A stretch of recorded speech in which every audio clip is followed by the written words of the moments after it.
IPL এর trophy জেতা আসল নয়, বরং ধোনিকে ফের একবার দাপটের সঙ্গে খেলতে দেখাটাই আসল ফ্যানদের কাছে। সমস্ত অপেক্ষার অবসান ঘটিয়ে আবারও 22 গজে মহেন্দ্র সিং ধোনি। শুধু চেন্নাই নয়, সমগ্র দেশের অগণিত ধোনি ফ্যানরা ঠিক এই মুহূর্তের অপেক্ষাতেই থাকে সারাটা বছর। তবে এবারে যেন একটু অন্যরকম। সেই 2007 সালের মতোই চুলের স্টাইল ফিরিয়ে এনেছেন মহেন্দ্র সিং ধোনি। মহেন্দ্র সিং ধোনি আসলে শুধু ভারতীয় ক্রিকেট টিমের পিলার নয়, ধোনি এই দেশের সমস্ত ক্রিকেট প্রেমীদের অক্সিজেন। ধোনি সেই ছেলেটি যিনি বাধা ধরা ক্রিকেটীয় অঙ্ক মেনে কোনোদিনই খেলেননি। হ্যাঁ, ধোনি সেই ছেলে যিনি নিজের স্টাইলে সবসময়ই 22 গজে ঝড় উঠিয়েছেন। ধোনি তো সেই ছেলে যিনি উইকেটের পেছনে দাঁড়িয়ে 140 কোটি ভারতবাসীর মনে ভরসা জুগিয়েছেন। ধোনি সেই ছেলে যিনি হেলিকপ্টার শট মেরে 28 বছর পর ভারতবর্ষকে বিশ্বকাপ ছুঁয়ে দেখার স্বপ্ন পূরণ করিয়েছিলেন।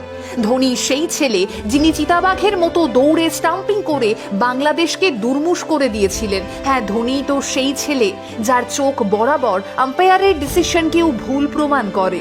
হ্যাঁ, সেই ছেলেটির নামই মহেন্দ্র সিং ধোনি। আসলে ধোনির সঙ্গে কারোরই তুলনা করা চলে না।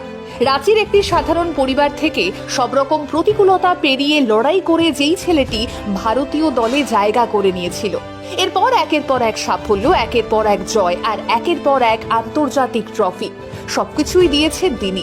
2019 সালে বিশ্বকাপে রান আউট হয়ে সবাইকে চমকে দিয়েই ভারতীয় দল থেকে অবসর নিয়েছিলেন তিনি। আজও এই দেশের ক্রিকেট প্রেমীরা ভারতীয় দলের মেরুদণ্ড মহেন্দ্র সিং ধোনিকে একইভাবে মিস করেন। আন্তর্জাতিক ক্রিকেট থেকে অবসর নিলেও তিনি আইপিএলে খেলা চালিয়ে যাচ্ছেন আজও। এই মরশুমে আইপিএলেও তাকে ফের একবার চেন্নাই সুপার কিংসের হলুদ জার্সি পরেই মাঠে নামতে দেখা যাবে। সেই একই স্টাইল, একই ফিটনেস। তবে অনুশীলনে সকলের নজর কাড়ে ধোনির ব্যাটের স্পন্সর প্রাইম স্পোর্টস আদপে প্রাক্তন ভারতীয় অধিনায়ক ধোনির ছোটবেলার বন্ধু পরমজিৎ সিংহের কোম্পানি। শুরুর দিকে ধোনির ক্রিকেট কেরিয়ারে এই পরমজিৎ এবং প্রাইম স্পোর্টসের বিরাট অবদান ছিল। বন্ধুর প্রতি কৃতজ্ঞতা জানানোর উদ্দেশ্য নিয়েই নিজের ব্যাটে তাঁর কোম্পানির নাম লাগিয়ে মাঠে নামার সিদ্ধান্ত নিয়েছেন তিনি। হ্যাঁ, এটাই মহেন্দ্র সিং ধোনি, যিনি সবসময় সবটা মনে রাখেন। হ্যাঁ, ধোনি সেই মানুষটা যে মানুষটার শেষ ম্যাচ দেখার জন্য হাজার হাজার মাইল অতিক্রম করে আহমেদাবাদ স্টেশনে রাত কাটিয়ে, রাস্তায় ফুটপাথে রাত কাটিয়ে অপেক্ষা করেন শয়ে শয়ে মানুষ। অনেকেই মনে করেছিলেন এটাই হয়তো ধোনির শেষ আইপিএল। কলকাতার ইডেন গার্ডেন্সেও দেখা গিয়েছে অদ্ভুত এক দৃশ্য। কলকাতার ঘরের মাঠে নাইটদের বিরুদ্ধে খেললেও আগের বছর কলকাতায় হাজার হাজার ধোনি ভক্তরা মনে করেছিলেন মহেন্দ্র সিং ধোনির সেটাই কলকাতায় শেষ খেলা। শুধু তার জন্যই ইডেনের বেশিরভাগই ছিল সেদিন হলুদ জার্সিতে ভরা। এমন আরো বহু ঘটনায় স্মৃতি হয়ে থেকে গিয়েছে। কখনো ভারতীয় ক্রিকেটার কিংবদন্তি সুনীল গাভাস্করকে নিজের শার্ট এগিয়ে দিতে দেখা গিয়েছে ধোনির অটোগ্রাফ নেওয়ার জন্য। আবার কখনো চির প্রতিদ্বন্দ্বী পাকিস্তানের মাটিতেও ধোনির সবচেয়ে বড় ফ্যানকেও দেখতে পেয়েছে সমগ্র বিশ্ব। ভারতীয় ক্রিকেট টিমের প্রাক্তন অধিনায়ক বিরাট কোহলির সবচেয়ে কাছের মানুষ হয়ে থেকেছেন মহেন্দ্র সিং ধোনি। বিরাট কোহলি যখনই টেস্ট ক্রিকেট থেকে অবসর নিয়েছিলেন, যখন খারাপ সময়ের মধ্যে দিয়ে যাচ্ছিলেন, ঠিক সেই সময় একমাত্র ধোনিই ছিলেন যিনি তাকে ফোন করে খোঁজ নিয়েছিলেন। এই বাংলার দাদা সৌরভ গাঙ্গুলি যে মানুষটা বিদেশের মাটিতে গিয়ে চোখে চোখ রেখে লড়াই করার সাহস জুগিয়েছিলেন ভারতীয় দলের মধ্যে, সেই সাহস বুকে নিয়েই ভারতীয় দলকে বিশ্বের 1 নম্বর জায়গায় নিয়ে গিয়েছিলেন মহেন্দ্র সিং ধোনি। আসলে মহেন্দ্র সিং ধোনি শুধু একটা নাম নয়, আবেগ। ধোনি ভারতের একমাত্র সফল অধিনায়ক যিনি 3টি আইসিসি পুরস্কার জিতেছেন।